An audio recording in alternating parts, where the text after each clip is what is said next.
하나님이 함께 하시는 은혜와 평강이 오늘도 여러분 모두에게 충만하기를 기원합니다.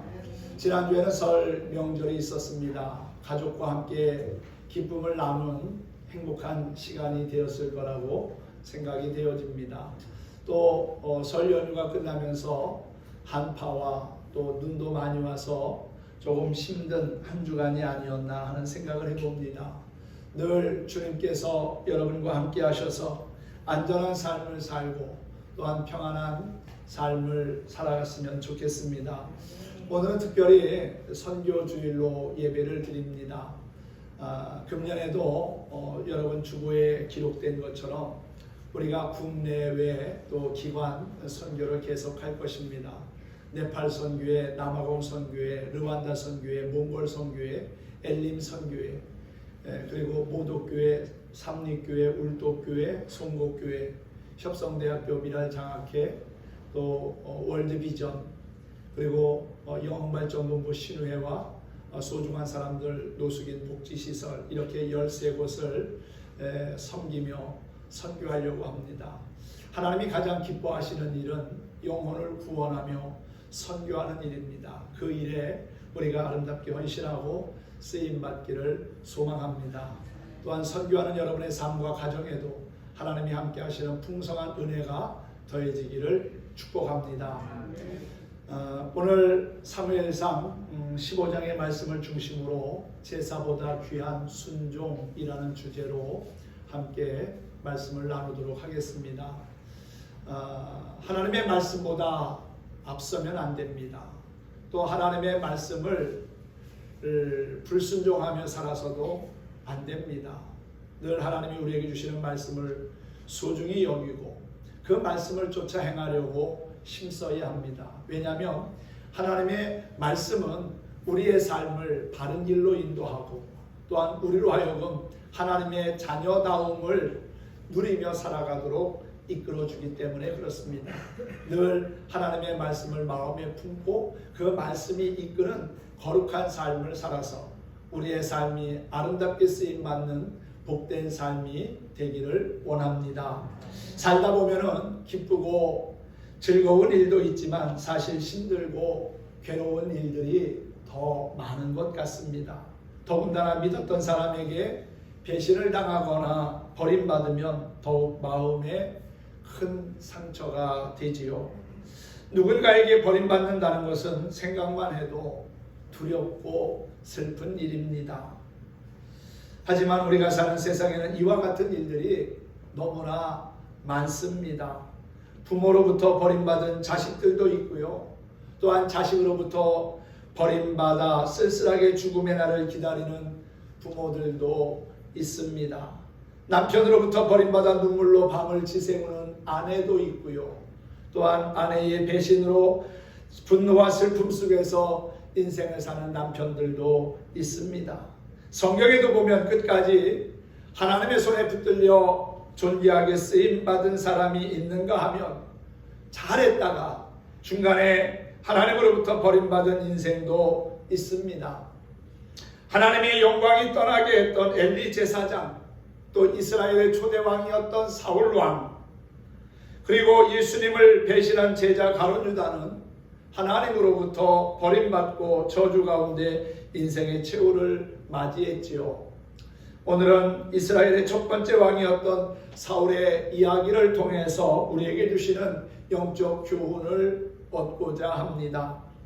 하나님은 아말렉과의 싸움을 앞두고 선지자 사무엘에게 사울을 향하여 말하게 합니다. 15장 1절에 보면은요, 사무엘이 사울에게 이르되 여호와께서 나를 보내어 왕에게 기름을 부어 그의 백성 이스라엘 위의 왕으로 삼으셨은즉 이제 왕은 여호와의 말씀을 들으소서 그랬어요.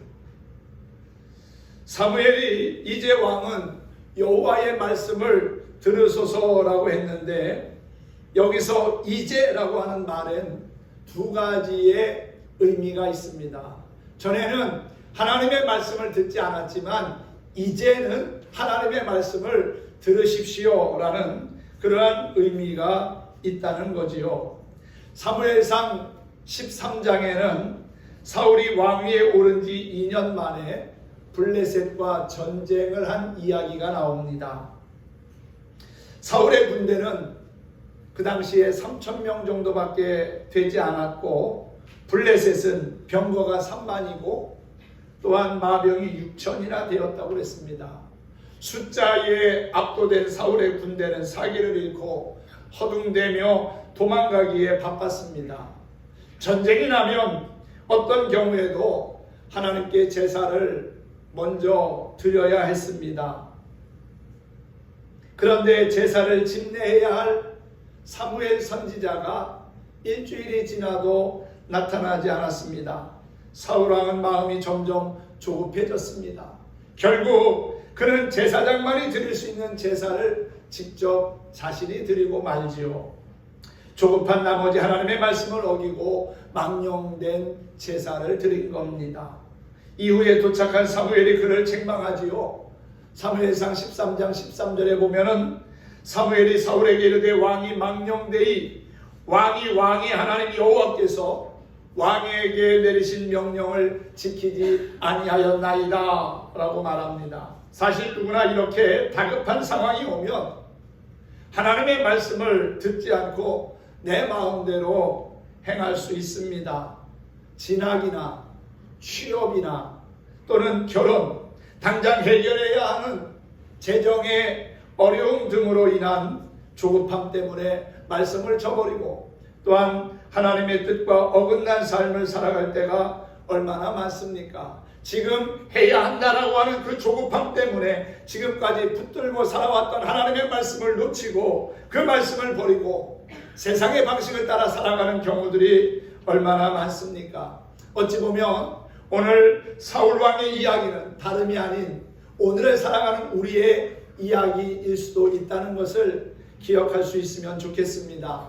또한 둘째, 왕일지라도 하나님의 말씀을 들어야 한다는 거지요. 이제는 하나님의 말씀을 들어야 합니다. 그런 뜻으로 말씀한 거라고 보여집니다. 비록 절대 권력을 가진 왕일지라도 하나님의 말씀을 듣고 순종해야 한다는 거지요. 사울을 왕으로 세우신 이가 바로 하나님이시기 때문입니다. 17절 후반에 보면은 여호와께서 왕에게 기름을 부어 이스라엘의 왕으로 삼으셨다라는 말씀이 나오지요. 사실 사울왕은 이스라엘 지파 가운데서도 맨 마지막 베냐민 지파에 속한 기스의 아들이었습니다. 하나님은 이렇게 별 볼 일 없는 사울을 택해서 이스라엘의 첫 번째 왕으로 세워주셨어요. 하지만 사울은 왕이 된 이후에 하나님의 말씀을 듣지 않습니다. 하나님의 말씀을 듣고도 순종하지 않았습니다. 왕의 자리가 그를 교만하게 만들었습니다. 왕의 지위가 하나님의 말씀을 듣지 못하게 만들었습니다. 사울은 원래 그런 사람이 아니었어요.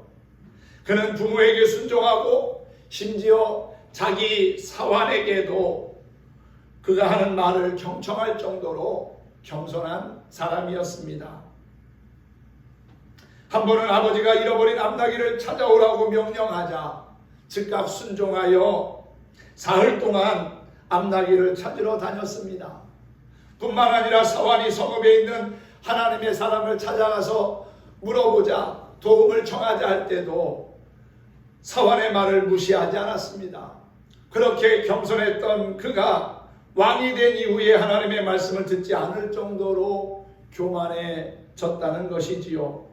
오늘날에도 사울처럼 자신의 사회적인 지위나 또는 체면 때문에 하나님의 말씀에 귀를 기울이지 않는 이들이 있습니다. 우리는 어떠한 상황에서도 하나님의 말씀을 듣기를 힘써야 합니다. 왜냐하면 하나님의 말씀 속에 하나님의 자녀로서 살아갈 수 있는 능력이 있기 때문에 그렇습니다. 하나님의 말씀을 따라 산 사람에게는 하나님께서 함께 하시면서 그의 삶을 축복하셨지만은 하나님의 말씀을 따라 행하지 아니하고 역행하는 삶을 산 사람들에게는 하나님의 심판과 또한 징계가 있었다는 사실이지요. 심지어 자신이 알고 있는 세상 지식 때문에 하나님의 말씀을 멸시하고 우습게 여기는 사람들도 있습니다. 그러나 하나님의 형상대로 지음받은 우리는 창조주이신 하나님의 말씀을 들어야 합니다. 예수님을 믿고 구원받아 죄와 사망의 법에서 해방된 하나님의 사람들은 반드시 그분의 말씀을 듣고 순종해야 한다는 것이지요. 그것이 바로 내가 살고 내 가정이 사는 길입니다. 여러분, 말씀을 들어야 믿음도 생기는 겁니다. 교회를 오래 다녔다고 해서 믿음이 크고 짙고 그게 아닙니다. 하나님의 말씀을 잘 듣는 사람이 결국은 좋은 믿음의 사람이 되는 거예요. 믿음은 들음에서 난다고 그랬지요. 뭘 듣습니까? 하나님의 말씀을 듣는 겁니다. 같은 말씀일지라도 듣고 또 듣다 보면은 그 말씀이 우리를 결국은 이끌어가는 것을 보게 되는 거지요. 여러분, 말씀을 들을 때 믿음이 생기고 그 믿음은 결국 우리를 영원한 생명의 나라로 인도해 갑니다. 믿음이 없이는 하나님을 기쁘시게 할 수 없다고 그랬지요. 믿어야 죄사함 받고 믿어야 구원받고 믿어야 하나님의 자녀가 되고 믿어야 영원한 생명을 얻습니다. 믿음의 길에서 벗어나는 순간 악한 마귀의 타켓이 되고 우리의 영혼은 지옥을 향하여 곤두박질 칠 수밖에 없는 것이지요. 그러므로 하나님의 말씀을 붙잡고 그 말씀대로 행하여서 흔들리지 않는 견고한 믿음의 사람들이 다 될 수 있기를 주님의 이름으로 축원합니다. 하나님은 사무엘을 통해서 사울에게 아말렉을 진멸하라고 했습니다. 15장 3절에 보면은 지금 가서 아말렉을 쳐서 그들의 모든 소유를 남기지 말고 진멸하되 남녀와 소아와 젖 먹는 아이와 우양과 낙타와 나귀를 죽이라 하셨나이다 하니 그랬어요. 하나님은 아주 잔인할 정도로 아말렉을 진멸하라고 하십니다. 그것도 미루지 말고 언제 하라는 거예요? 지금 가서 진멸하라는 겁니다. 아말렉에 대한 말씀은 이번이 처음이 아닙니다. 출애굽기 17장에 보면은 출애굽한 이스라엘 백성들을 뒤에서 아말렉 사람이 공격한 이야기가 나오지요. 그러한 상황 속에서 하나님은 모세에게 내가 아말렉을 없이하여 천하에서 기억도 못하게 하겠다. 아말렉과 내가 대대로 싸우겠다라고 하는 말씀을 하신 바 있습니다. 하나님이 아말렉에게 이렇게 잔인한 명령을 내리신 것은 아말렉이 과거에 이스라엘에 대하여 행한 일 때문이었습니다. 아말렉 족속은 하나님이 이스라엘 백성들을 애굽에서 이끌어 구원하신 것을 알고 있었습니다. 또한 홍해 앞에 선 이스라엘 백성들을 기적을 통해서 건너게 하신 것도 잘 알았습니다. 하나님이 그들을 구원하고 인도하셨다는 사실을 알고 있었다는 거예요. 그럼에도 불구하고 그들은 하나님의 사람들을 대적했습니다. 하나님의 사람을 대적했다는 것은 결국 하나님을 대적했다는 말과 같은 겁니다. 아말렉은 출애굽한 이스라엘 백성들이 가나안에 들어가지 못하도록 하나님의 구원 계획을 방해한 사람들입니다. 이는 구원받은 우리가 하나님 나라에 이르지 못하도록 공격하는 사악한 영적 존재를 상징하지요. 그렇기 때문에 아말렉과의 전쟁은 단순한 한 부족과의 전쟁이 아닌 구원받은 하나님의 백성이 천국에 들어가지 못하도록 그 길을 가로막고 방해하는 악한 영과의 영적 싸움인 것입니다. 그래서 하나님은 아말렉을 지금 당장 진멸하라고 그렇게 말씀하신 거지요. 사울왕은 하나님의 명령을 따라서 싸울 만한 사람들을 소집했는데 그때 모인 보병이 약 21만 명 정도가 되었습니다. 그들을 이끌고 나가서 싸워서 결국은 승리하지요. 아말렉과의 싸움에서 큰 승리를 거둡니다. 하지만 하나님의 사람에게 중요한 것은 언제나 승리한 그 이후입니다. 그는 아말렉과의 전쟁에서 승리한 이후 하나님의 명령을 따르지 않았습니다. 하나님은 분명히 아말렉을 진멸하라고 했는데 아말렉 왕 아각을 살려줬고요. 그리고 짐승 중에서 가장 좋은 것, 기름진 것들을 진멸하지 않았습니다. 사울왕은 아말렉과의 전쟁에서는 승리했지만 자신 안에 있는 정욕, 즉 욕망과의 싸움에서는 실패하고 말았습니다. 게다가 그는 아말렉과의 전쟁에서 승리한 후 자기를 위하여 기념비까지 세웠습니다. 15장 12절에 보면은 사울이 갈멜에 이르러 자기를 위하여 기념비를 세우고 발길을 돌려 길갈로 내려갔다 하는지라는 말씀이 나오지요. 누구를 위한 기념비를 세운 겁니까? 자기를 위한 기념비를 세운 거지요. 이는 승리의 주인공이 자기 자신이라는 말입니다. 사울은 자신이 전쟁을 잘 이끌어서 승리했다고 생각한 것 같아요. 착각이지요. 내 작전이 좋았고 또한 내가 용감하게 싸워서 이겼다라고 생각하며 기념비를 세운 근거를 자신에게서 찾았습니다. 하나님이 아말렉을 물리친 후에 전리품을 단 하나도 취하게 하지 못하신 것은 이 전쟁이 하나님께 속한 전쟁임을 분명히 하기 위함이었습니다. 승리의 주인공이 바로 하나님 자신이라는 것을 드러내기 위함이었다는 거지요. 그런데 사울은 그것을 깨닫지 못했고요. 모든 영광을 자신이 누렸습니다. 하나님의 말씀을 버리고 자신을 위해 기념비를 세웠던 사울 왕은 결국 하나님께 버림을 받고 맙니다. 오늘 본문 말씀 23절 중간에 보면은 왕이 여호와의 말씀을 버렸으므로 여호와께서도 왕을 버리셨나이다 라는 그러한 말씀이 나오지요. 하나님은 그분의 말씀에 불순종한 사울 왕을 버렸습니다. 자신을 위해 기념비를 세운 사울은 바로 그 이유 때문에 망하고 말았습니다. 마땅히 돌려야 할 하나님의 영광을 자신이 가로챘기 때문입니다. 하나님의 흔적이 아닌 자신의 흔적을 남기고자 했기 때문이지요. 성경에는 자기를 위하여 기념비를 세운 사람들이 모두 저주받은 사실이 기록되어 있습니다. 바벨론의 느부갓네살 왕은 도성과 신전을 건축한 후에 내 능력과 권세로 건설하였다라고 스스로 영광을 취하였습니다. 그 후에 그는 정신병에 걸려가지고 짐승처럼 살았습니다. 사도행전 12장에도 하나님께 영광을 돌리지 않았던 헤롯이 벌레에게 먹혀 죽는 장면이 나옵니다. 우리는 이 같은 모습 속에서 교훈을 얻어야 합니다. 어떤 경우라도 나를 위한 기념비를 세우지 말아야 한다는 것이지요. 나를 높이고 하나님의 영광을 가로채는 어리석음을 범하지 말아야 한다는 겁니다. 내가 아무리 열심을 냈고 최선을 다하여 이룬 업적이라고 할지라도 그것을 이루시는 이는 하나님이라고 하는 것을 인정하고 고백할 줄 알아야 한다는 거지요.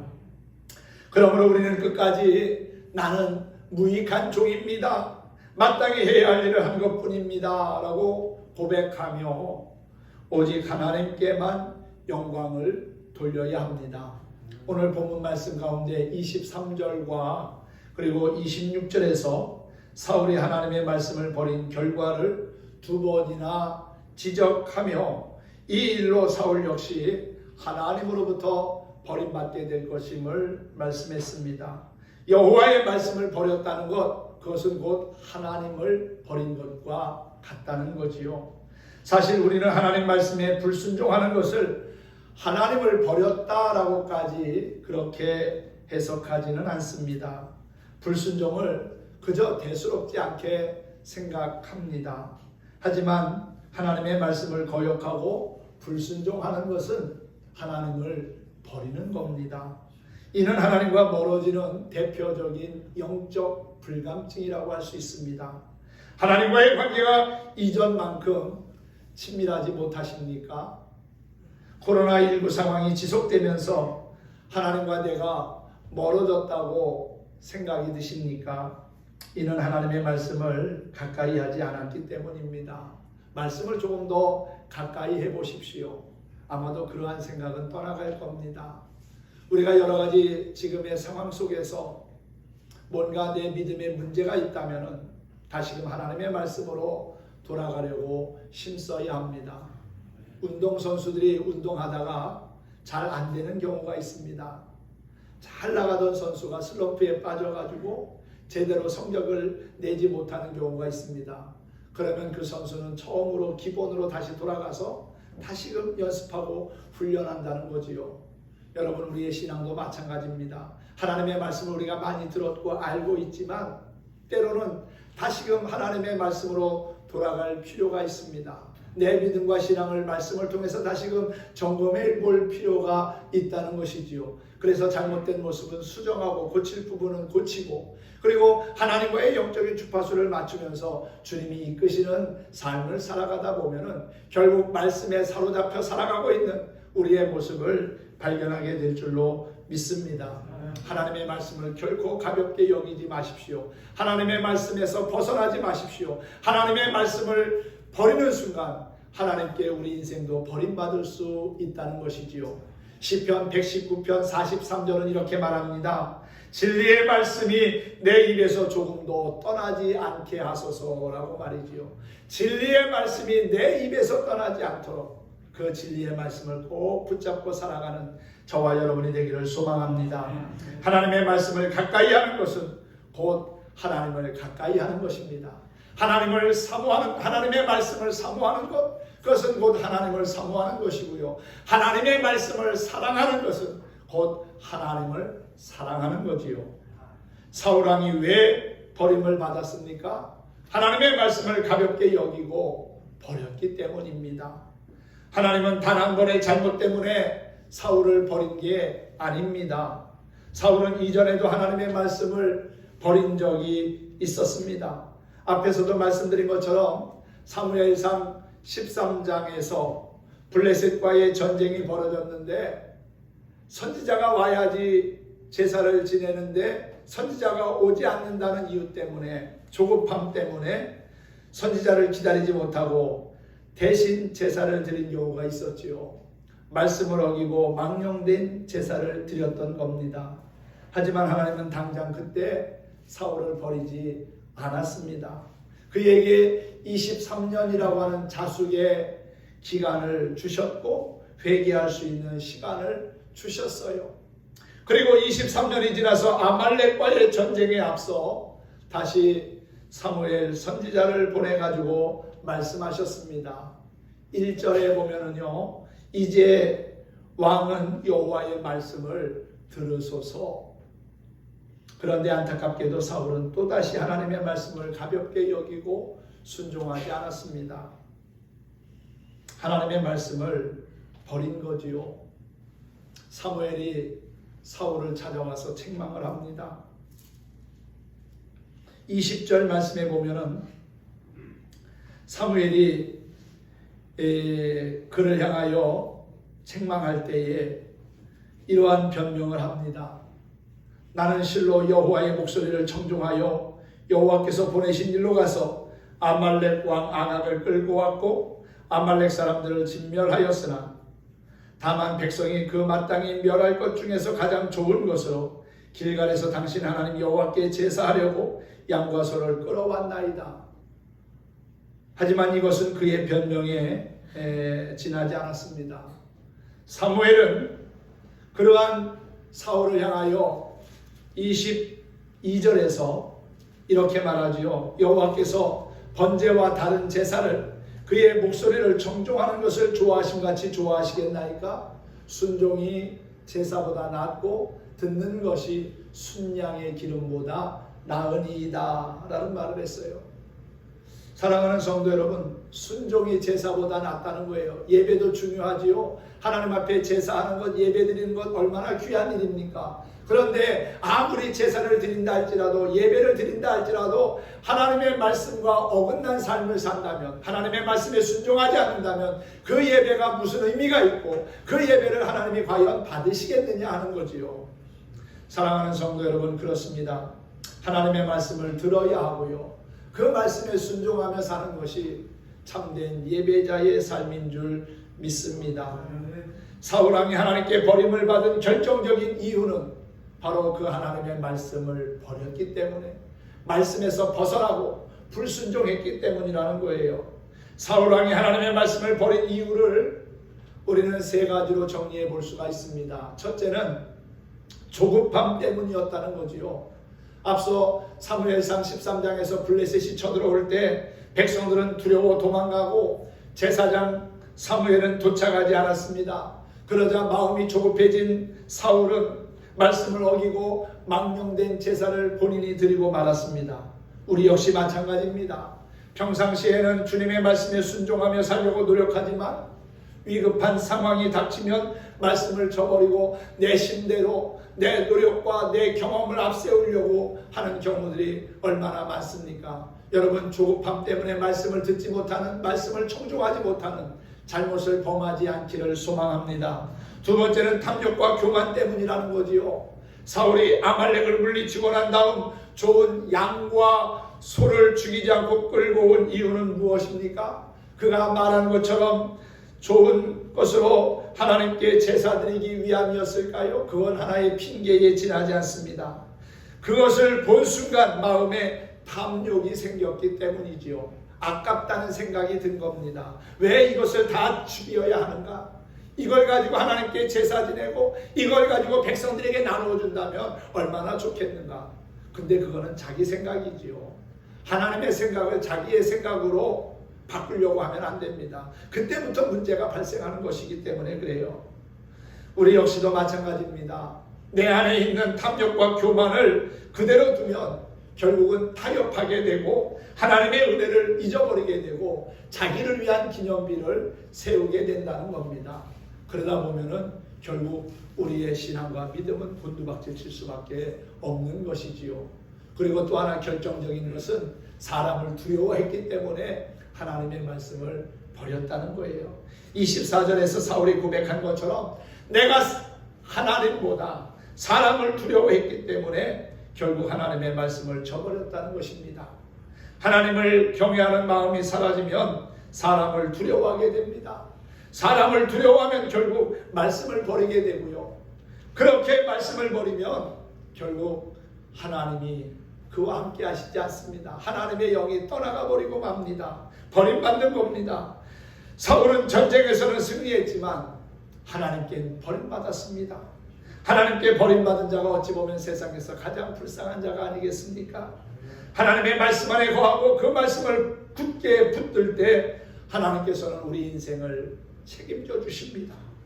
그러나 말씀을 버리면 하나님도 우리를 버리십니다.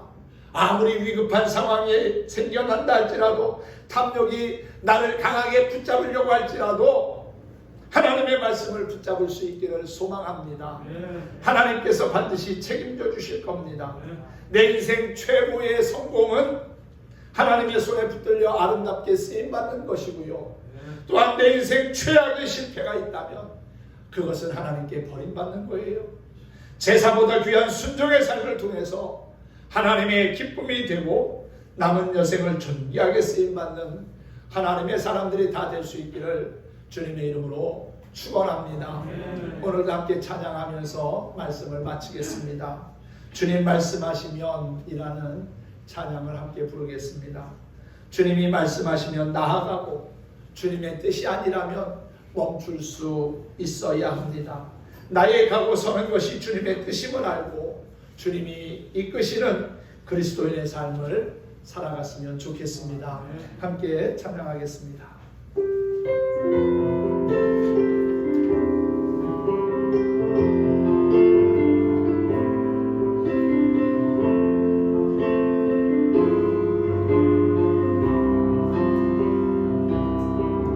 주님 말씀하시면 내가 나가리다. 주님 뜻이 아니면 내가 멈춰서리다. 나의 가고 서는 것 주님 뜻에 있으니 오 주님을 이끄소서. 주님 말씀하시면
그렇습니다.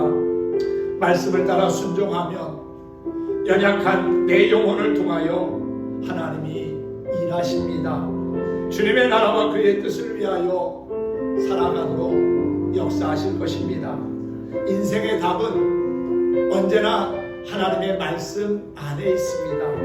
그 무엇보다도 귀한 말씀에 순종함으로 어두운 세상에서 빛을 발하며 하나님의 사람답게 거룩함을 드러내는 우리 모든 성도들이 다 될 수 있기를 예수님의 이름으로 축원합니다. 축복합니다.